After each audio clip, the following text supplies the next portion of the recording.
Bom dia a todos. Que a paz de Jesus permaneça no coração de todos, para que possamos, com essa paz, assimilar bastante o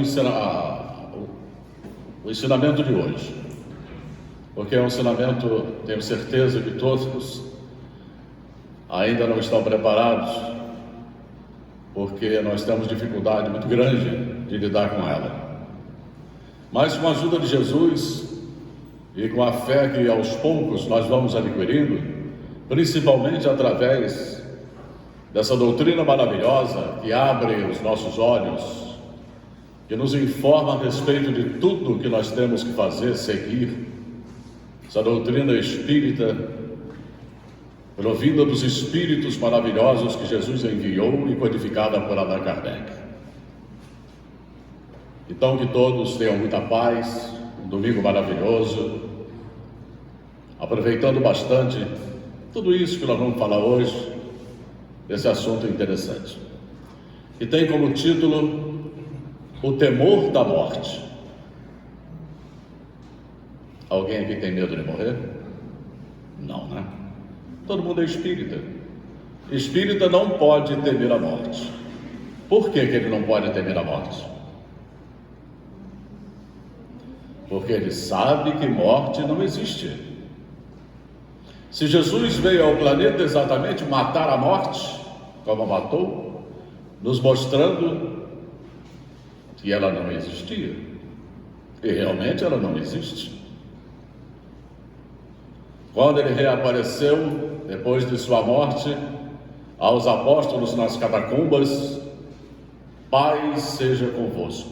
Estava Jesus de volta ali. Ele já estava, o corpo dele já estava enterrado. Os apóstolos ficaram apavorados. Mestre, deixa eu tocar para ver se é você mesmo. Então é por aí. Ele veio exatamente com esse objetivo de nos mostrar que ela não existe. E nós outros, como estamos com relação a esse fenômeno dessa troca de vestimenta? Estamos preparados? Não estamos. Porque por mais que estudemos a doutrina dos Espíritos, a gente não consegue se livrar desse processo materialista do qual nós carregamos há milênios, desde a nossa criação, que nós carregamos esse processo material.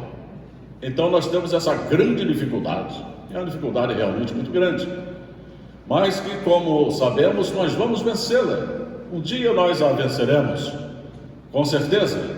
Quando estivermos no estágio de informação maior, nós vamos vencer tudo isso. E não é bom saber? Bom saber. Mas é bom também que compreendamos quando chegar o nosso momento. E o nosso momento chegará. Não tenhamos dúvida disso. Allan Kardec chega a falar no Livro dos Espíritos que não existe fatalidade, que fatal somente é a hora da morte.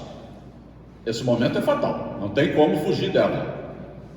Eu não ando de avião porque eu tenho medo do avião cair e eu morrer. Bobagem. Se for de acidente de avião, vai cair uma roda do avião em cima da sua cabeça na rua, você vai morrer de acidente de avião. É mais ou menos por aí. Então esse é o único momento fatal, é o da morte. Mas fatalidade, ela não existe. Mas, meus queridos irmãos, esse estudo de hoje retrata as questões 941 e 942 do Livro dos Espíritos, onde Kardec faz um estudo muito profundo sobre o que se passa no momento da morte. Como se desprende o espírito, que impressões e sensações o esperam nessa ocasião. São 4 perguntas que a gente se faz constantemente, né? Perguntas essas que nós temos medos, até de ouvi-las. Mas esse medo é questão da falta de fé, de não acreditar realmente. Mas com o tempo ele vai desaparecendo. O que se passa no momento da morte? É a grande pergunta. Nós sabemos que as religiões que deveriam preparar os fiéis para a vida além do túmulo, alertando-os da sobrevivência da alma e abrir a cortina que separa os dois mundos, pouco fazem nesse sentido, levando as pessoas a acreditarem em um inferno e um paraíso, mas que é mais certo que elas irão para o inferno, porque eles dizem que o que está na natureza é pecado mortal para a alma. Olha só, hein? Nós sabemos que a Igreja Romana foi criada lá nos idos dos anos 300, mais ou menos por aí, e ganhou força depois de 1500 para cá, que ela começou a ganhar força e começou a funcionar como Estado. Todos nós aqui praticamente passamos pela Igreja Romana, estivemos lá. Já fui coroinha, eu já tive para entrar no seminário, fiz 3 meses de estágio no seminário, mas não consegui. Não era a minha hora, né? Não consegui. Então a Igreja Romana criou em torno da morte uma coisa assim tenebrosa, um mistério terrível. Você, se é ruim, você vai para o inferno. Você vai queimar pela eternidade. O fogo eterno vai te consumir. E aí? Se o fogo eterno vai me consumir, eu não posso acreditar em Deus. Se eu sou o Filho de Deus, criado para ser feliz, como é que eu vou consumir o fogo eterno? Já está contradizendo todos os ensinamentos de Jesus. Não tem como. A Igreja Católica criou rituais dentro dos seus dogmatismos, rituais terríveis. Olha, tem muito tempo não sei hoje, o suicida, o seu corpo não podia entrar na Igreja Católica, era proibido. Não tinha missa, não tinha nada, você não podia orar pelo suicida. E hoje a gente sabe que é o espírito que mais precisa de ajuda, é o espírito de um suicida, porque ele está passando por um momento desesperado, terrivelmente desesperado, é o que mais precisa de ajuda, e eles desprezavam isso, proibiam as orações ao suicida, ainda diziam, né, quem mandou ele suicidar? Não buscavam o móvel da causa, o porquê da causa de um suicídio, porque ninguém se suicida à toa. Tem que ter um motivo muito forte que o leva a esse ato extremo. Então, a Igreja Católica proibia isso. Criava-se em torno de um funeral os rituais mais macabros possíveis, ao ponto de contratarem carpideiras. Sabem o que é isso? Eram mulheres que eles contratavam para ir chorar nos velórios. Tinha que ter esse drama, essa coisa macabra, todo mundo de preto, véu preto, impressionante, coisa impressionante. E isso foi criando dentro de nós, com o passar dos séculos, uma coisa muito terrível no que diz respeito à morte. Hoje a gente sabe que não é nada disso. Ainda nos dizia, olha, se você for bonzinho, tiver pouco pecado, você vai para o purgatório. Eles criaram 3 estágios, né? Inferno, purgatório e céu. Se você for ruim, você vai para o inferno. Mais ou menos purgatório. Bom, você vai para o céu. Se você estivesse confessado antes da sua morte, receber a extrema unção, você irá para o céu. Ora, meu Deus do céu, qual de nós, confessando os nossos pecados e se rendendo a um dogmatismo, irá partir para a eternidade com todas as bênçãos e graças e maravilhas que a eternidade nos apresenta? Como? De que jeito? E os nossos erros? E aqueles os quais fizemos sofrer? Será que isso tudo vai ficar por isso mesmo?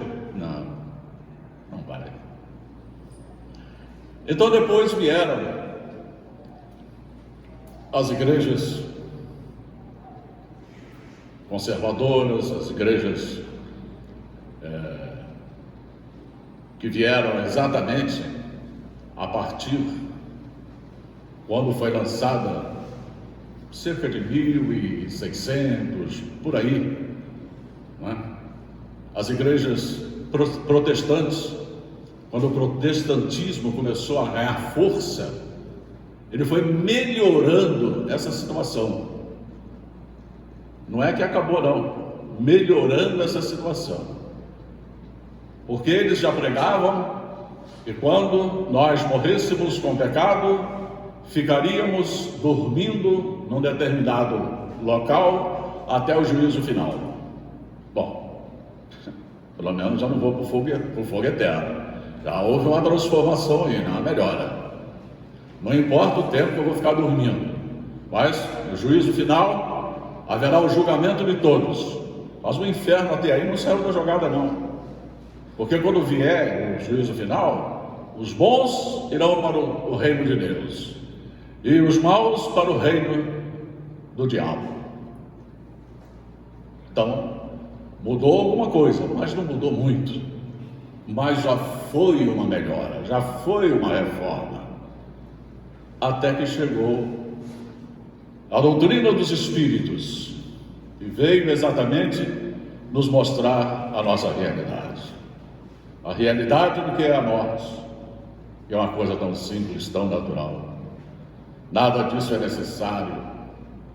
Olha, até hoje, a gente observa quanto apego as pessoas têm aos que morrem, aos que partem.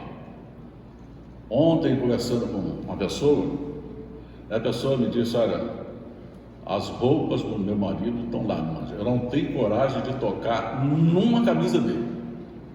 Já tem 6 meses que ele desencarnou. Eu digo: mas fulano,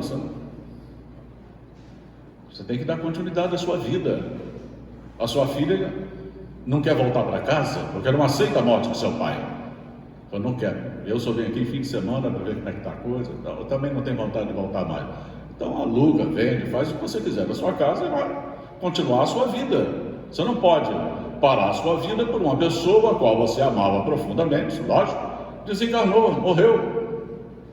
Não é que morreu, acabou, mas você não pode ficar presa, atrelada a esse processo. Se desliga disso. Ah, mas é difícil, eu não consigo. Você consegue, claro que você consegue. O tempo é o senhor de tudo. Ele se incumbe de acertar esse processo. Fica tranquila, volta para sua casa, espera mais um pouco, mas espera. Tudo passa, minha filha, tudo passa. E com você não vai ser diferente, vai passar também. Então, a doutrina espírita veio nos mostrar isso. Que a gente tem que aprender a se desapegar das coisas materiais, principalmente quando diz respeito às pessoas às quais convivemos, dos nossos consanguíneos. Será que nós não o amamos? Claro que nós os amamos, com certeza. Mas nós temos que aprender a fazer esse desenlace material. Porque a gente sabe que o espírito saiu do corpo material, que é o presídio dele, para a sua liberdade. A gente tem que botar isso na nossa cabeça. E o Espiritismo nos ensina isso. E a gente não quer aprender. Fica ali, ó, não pode, não podemos, ou não devemos, mas eu acho que não podemos. Espírita não pode ficar preso a essas coisas materiais. Porque ele sabe que é o espírito imortal e é o espírito que dá vida, é o espírito que segue. Então, nós estamos aprendendo isso e temos que buscar, dentro desse conhecimento, a nossa realidade. Quem persiste nessa crença teme o fogo eterno, que deve queimar sem destruir. Fogo que queima sem destruir é um negócio complicado, hein? Os que têm um pouco de julgamento não podem admitir isso e se tornam ateus ou materialistas. Evidentemente, as pessoas com a cultura acima do normal, as pessoas que têm um conhecimento mais elevado, não podem admitir isso. Porque se ele conhece um lado da história e vai conhecer o outro, ele não vai admitir. Por que que o povo alemão, que é um dos povos mais cultos do nosso planeta, o número de agnósticos e de ateus é muito grande? Porque eles têm um conhecimento muito grande e têm informações, essas que nós estamos vendo hoje, que lhes foram passadas pela Igreja Romana e pelas igrejas reformadas. Então, conhecendo essa verdade, como é que eu vou aceitar essa verdade de que existe um fogo que queima eternamente e um paraíso para os privilegiados? Não posso aceitar isso. Aí tornam-se ateus, tornam-se agnósticos. Não pode acreditar, porque essa realidade que as igrejas apresentam até hoje, elas estão fora da realidade. Não podemos aceitar isso como verdade.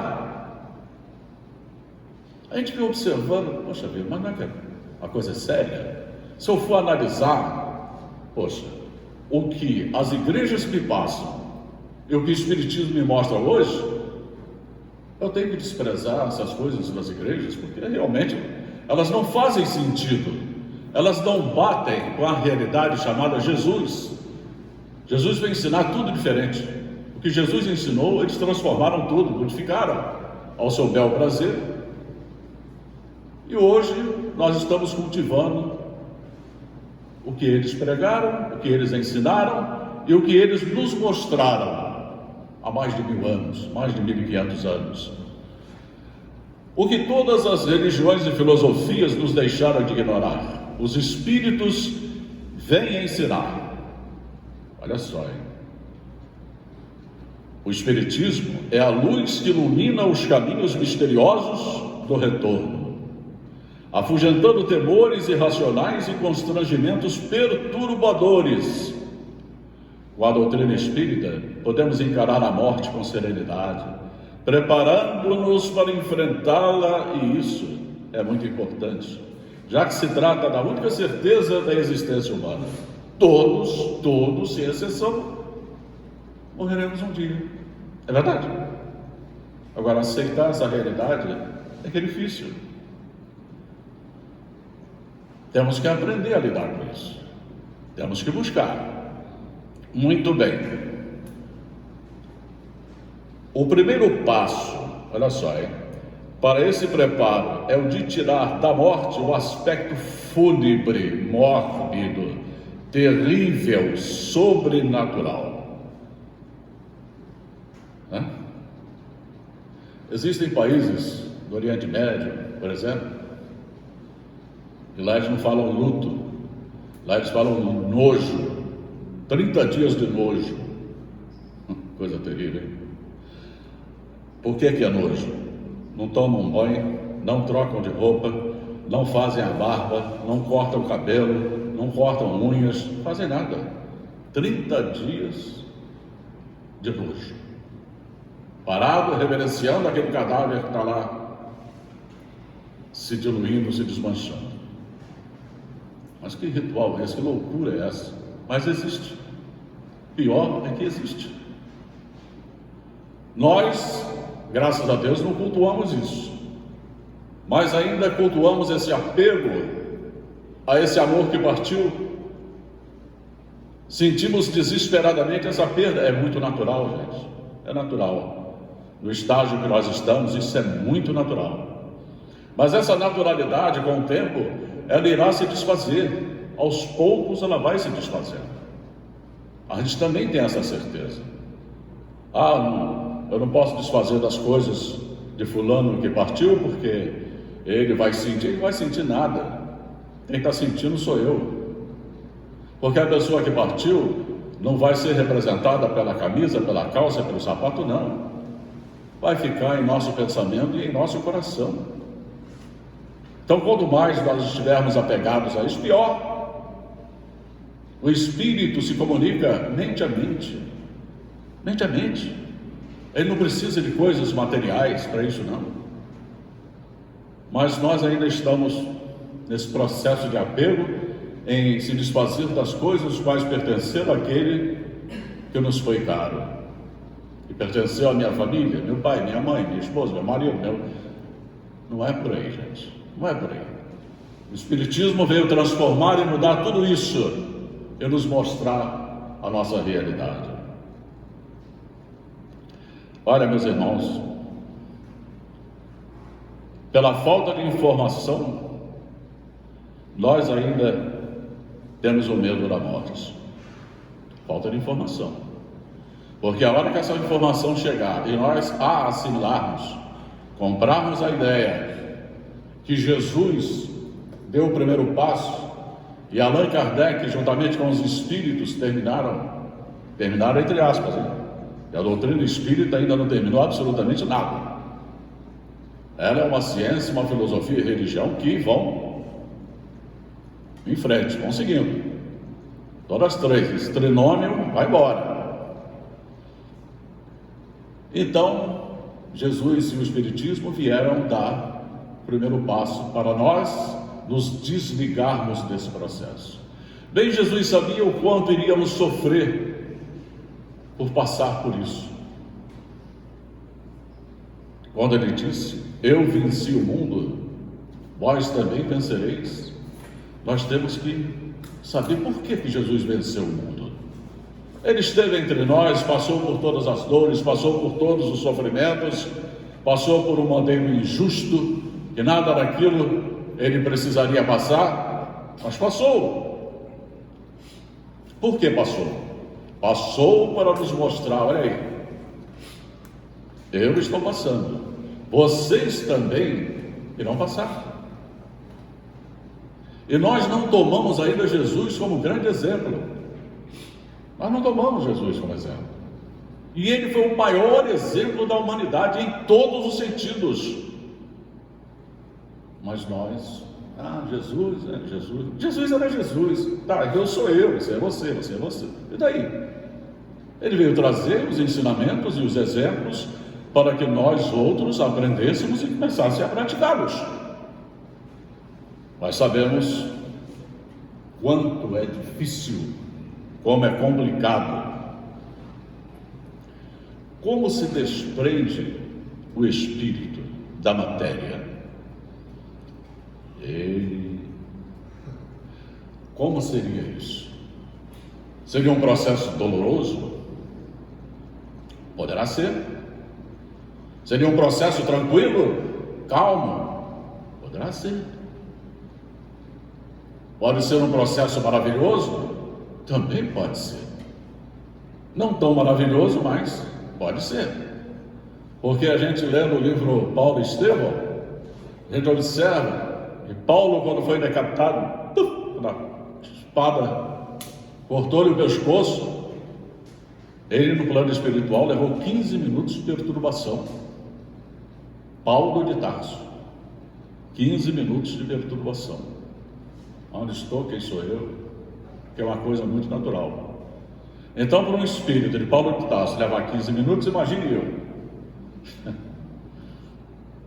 Quantos dias, horas, séculos, não sei. Eu não sei. Porque isso vai depender da condição moral de cada espírito, do que estamos vivendo, do que estamos passando, como estamos praticando as nossas atitudes e ações perante o bem. É isso que fará o bem, hein? É que fará com que a nossa transição seja tranquila. Mas eu não sei se eu estou preparado para isso. Claro que sabe. Você sabe o que está fazendo na sua vida, o que está praticando na sua vida. Se você é uma pessoa boa, você tem consciência disso. Se você for uma pessoa ruim, você também tem consciência disso.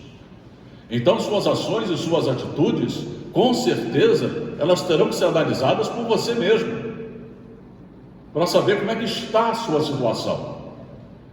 Aí você pode tirar aí um denominador comum de como será o seu desencarne. Porque se eu for uma pessoa desesperada, passando por um processo desequilibrante, mal, uma pessoa que, se falar em caridade, joga a pedra na cabeça. Se eu tiver todos esses defeitos, meu desencarne vai ser doloroso. Vai ser difícil. Por quê? Porque eu sou ruim? Não. É porque você leva todas essas sensações de maldade que você tem na sua mente. E isso vai atrapalhar o seu processo desencarnatório. Toda maldade que nós mantemos no coração, ela vai para a nossa mente, para o nosso cérebro. E na hora do desenlace, isso vai ser muito complicado. Se a gente for observar as obras de André Luiz, olha, em todas as obras dele, o André fala sobre isso, sobre o processo do desenlace na hora do desencarne. Existe uma variação enorme, uma variação muito grande, que todos nós temos que parar para prestar bem atenção. Por quê que eu vou temer a morte? Eu vou temer porque sou mau? Sou ruim? Sou uma pessoa desequilibrada? Se eu for assim, eu tenho que temer. Aí eu tenho que ter medo da morte. Porque o processo de perturbação vai ser muito grande. Mas nem todos estão desamparados. Nós temos o amparo dos irmãos que nos ajudam nesse processo desencarnatório. Às vezes a perturbação é tão grande. Lá no livro Os Mensageiros, o André Luiz fala sobre isso. A perturbação é tão grande do espírito desencarnante que ele é retirado da matéria e colocado em sono profundo, séculos e até por milênios, dependendo da sua condição, até por milênios. Mas como é isso? Milênios. Tem espírito que ele é tão ruim e recalcitrante no mal que ele desencarna e tem que ser apagado. Tem que ficar no estágio dormindo, para ele despertando aos poucos, tomando conhecimento de quem ele é. Para que aos poucos ele vá se cientificando de tudo isso e se preparando para voltar à matéria, para aos poucos começar esse conserto, esse acerto, o qual ele errou, a lei de Deus, a qual ele desequilibrou. Então esse acerto terá que começar. Por mais ruim que sejamos, nenhum de nós foge à misericórdia de Deus. Todos nós estamos amparados por Ele. E Ele, como Pai de amor, bondade, misericórdia e justiça, não abandona nenhum de seus filhos. Então, por quê? Outra coisa que a Igreja Romana ensinava: temer a Deus. Temos que temer a Deus. Olha, meu Deus do céu, como é que eu vou temer a Deus? Meu Pai, que faz tudo de bom por mim, eu vou temer a Ele? Eu tenho que ter um contato muito grande com Ele. Tem que haver uma simbiose entre Criador e criatura, exatamente para isso. E Deus permite isso. Mas nós nos afastamos da maioria das vezes de Deus. Esquecemos que Ele está junto de nós nos momentos mais difíceis de nossas vidas. Pela nossa falta de fé, às vezes esquecemos de Deus, porque achamos que a nossa dor é maior do que Deus. Quando na verdade, no Evangelho segundo o Espiritismo tem uma passagem muito interessante dos Espíritos que fala que Deus, a dor é um bem que Deus dá aos seus eleitos. A dor é um bem que Deus dá aos seus eleitos. Como entender isso? A dor é um mecanismo que Deus tem para que nós outros usemos para nos melhorarmos, nos transformarmos através da dor. Por quê? O amor que a gente tanto fala, a gente não quer praticar. A gente ainda não aceita. A gente tem dificuldade de entender esse amor. E temos mesmo. Não é fácil não. Aí quando a dor vem, nós nos desesperamos. Entramos em pânico. Me ajuda aí, ô fulano, doutor, não sei o que. Mas esquecemos de Deus, o nosso médico maior, de Jesus, o nosso grande médico. Esquecemos. Por quê? Pelo desespero. Nós nos desesperamos diante dos momentos críticos da nossa vida. Por quê? Não temos fé. A nossa crença ainda é muito pequena.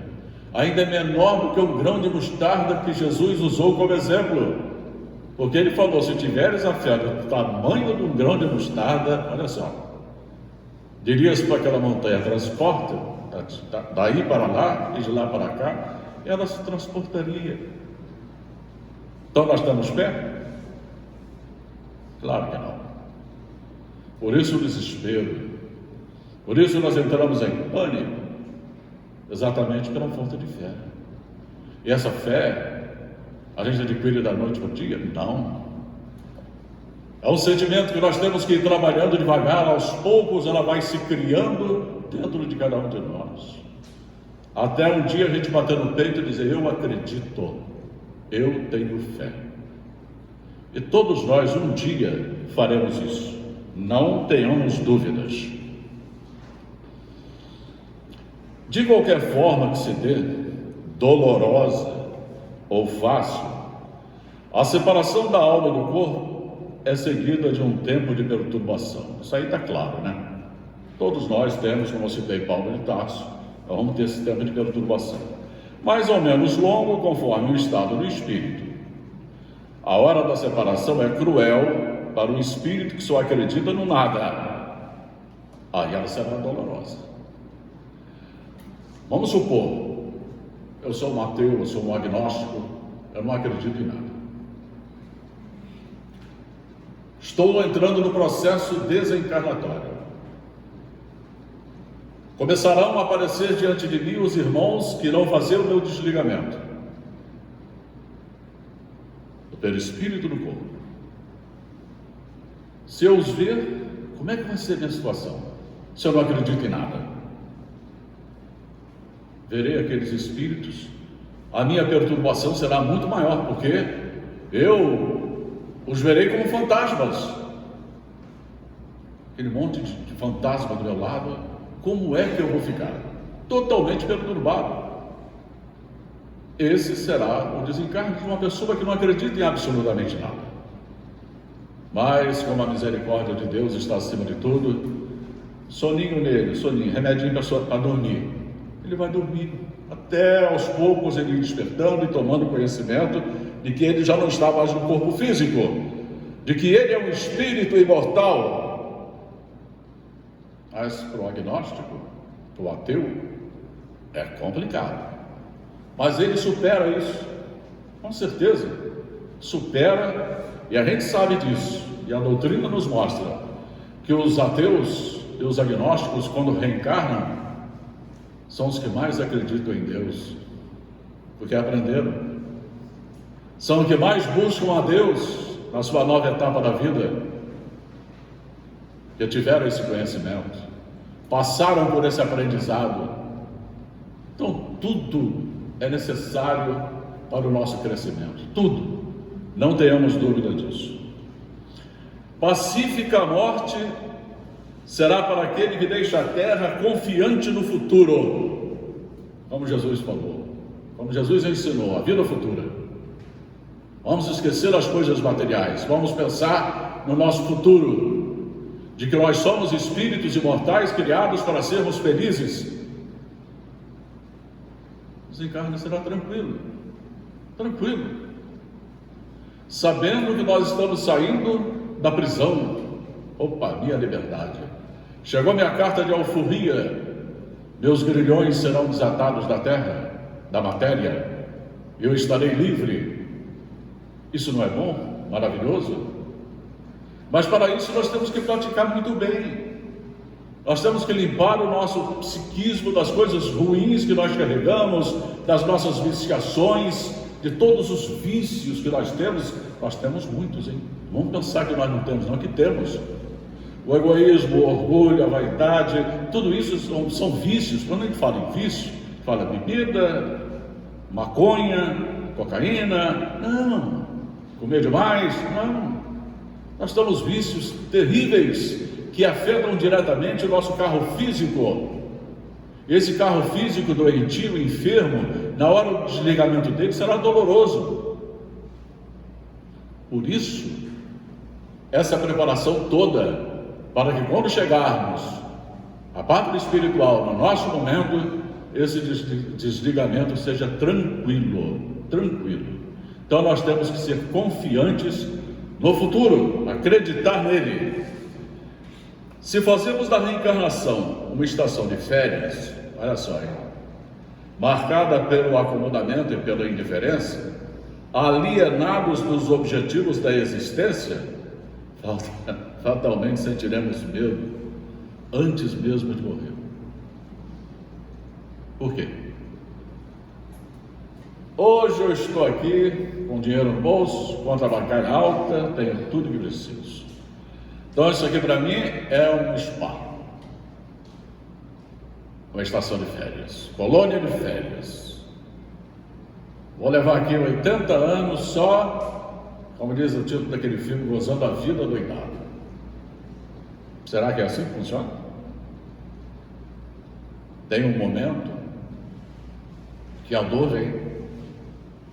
Você pode levar 80 anos, tranquilo, só gastando, mas vai ter um momento que você vai ter um basta. Um basta. Você pode até ter coisas boas, ter uma vida boa, por merecimento, sabendo fazer bom uso do dinheiro que tem, da condição de vida que você leva, fazendo bom uso de tudo isso, você poderá sim, como não? Deus permite. Mas quando você é soberbo, avaro, meu dinheiro ninguém mexe, não vou gastar dinheiro ali, não vou. Quando você carrega todos esses processos ruins para a vida espiritual, seu desencarne é doloroso. Será doloroso. Muito doloroso. Aqueles que transitam distraídos das finalidades da jornada reencarnatória constatarão que a morte apenas revela os pesados grilhões que colocaram em si mesmos, que a gente estava falando. Esses grilhões, com o passar do tempo, eles são colocados por nós mesmos, pelos erros que cometemos, pelas ingratidões, por tudo de errado que nós vamos fazendo por uma encarnação afora. A gente vai criando esses grilhões que nos mantém presos à terra. E essa coisa de ficar mantido preso à terra faz parte do nosso sofrimento na desencarnação. Vai ser muito difícil. Os compromissos assumidos quando estamos encarnados, vamos supor, no seio de uma família, quando chegar o momento do seu desencarne, você vai pensar: será que eu cumpri a minha missão bem? Será que eu cuidei bem da minha família? Dentro dos padrões traçados pelo cristianismo? Será? Se você cuidou bem, tranquilo. Agora, se você fez ao contrário, você pode ter certeza que você vai desencarnar e ficar preso a eles. Pela atração que existe, essa atração energética que existe, quando nós principalmente cometemos o mal. Quando é pelo bem, ótimo, mas pelo mal é terrível. Ficaremos atrelados a essa família. Se não fizermos em vida, depois da morte vai ser muito pior, que a gente não vai ter condições de ajudá-los, porque estamos despreparados e vamos perturbá-los mais ainda. Então nós temos que ter um cuidado muito grande. Essa é a grande responsabilidade que nós temos quando encarnados, são com os nossos familiares. Como vamos deixá-los ao desencarnarmos? Bem estruturada, família boa, compreensível, amorosa, ótimo. Agora, se for o contrário, é o que mais a gente vê aí, as atribulações que existem dentro dos lares são terríveis, ao ponto de a gente observar faticídio, assassinatos dentro de casa, crimes de todas as formas, terríveis. O espírito desse chefe de uma família dessa que desencarna, vai desencarnar desesperado. ele vai ver o que deixou para trás e vai pensar: meu Deus, errei em todas as formas. E agora? E agora é esperar que a misericórdia divina virá. Dentro de um novo processo reencarnatório, acertar essas contas. Aonde entra a misericórdia divina. Onde a reencarnação é uma lei. E essa lei faz com que acertemos contas com o nosso passado, com aqueles os quais erramos. Em nosso benefício, é fundamental que desenvolvamos uma consciência da eternidade, reconhecendo que não somos meros aglomerados celulares dotados de inteligência. Nós somos espíritos eternos, imortais. Já existíamos antes do nascimento e continuaremos a existir após a morte física.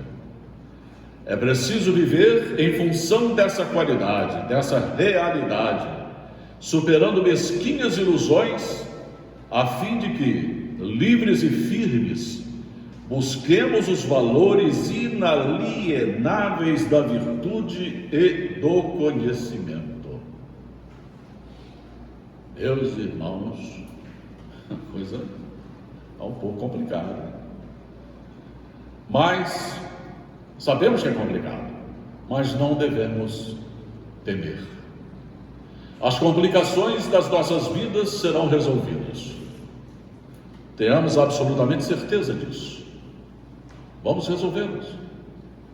Já aprendemos no Espiritismo que somos espíritos imortais. Se somos imortais, temos a imortalidade para acertar isso.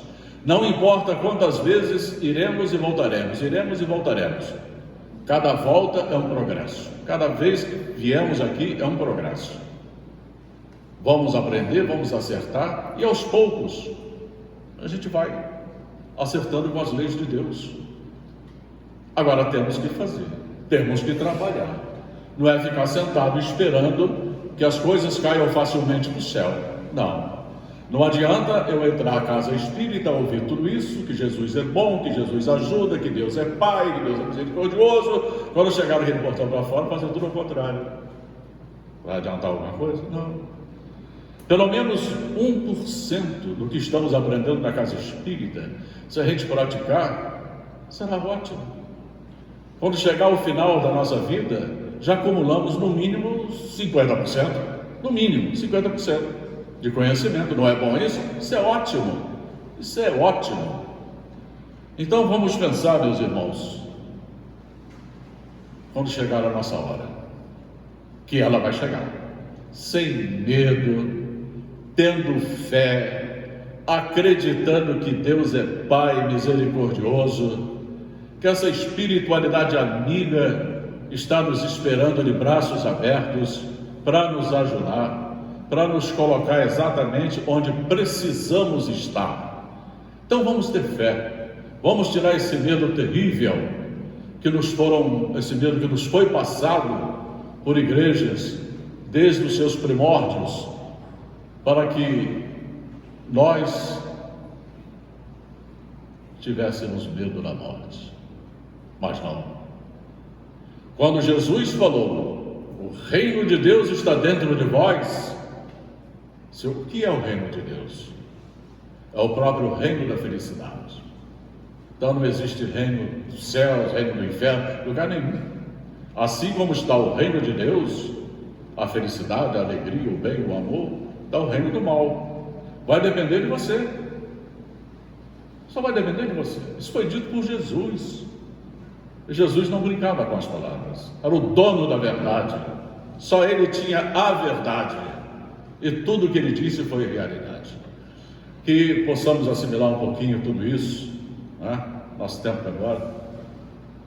Vamos esquecer um pouquinho esse medo que nós temos. Eu sei que ninguém gosta de ouvir falar em morte. Ninguém gosta. Então o medo continua, mas vamos trabalhar isso. É um trabalho de formiguinha que a gente vai conseguir. Queridos irmãos, tenham todos um bom domingo, muita paz no coração de vocês, né? Para que possamos aproveitar bastante esse dia, praticando tudo isso que foi dito hoje. Obrigado, meus irmãos. Bom dia. Obrigada, passado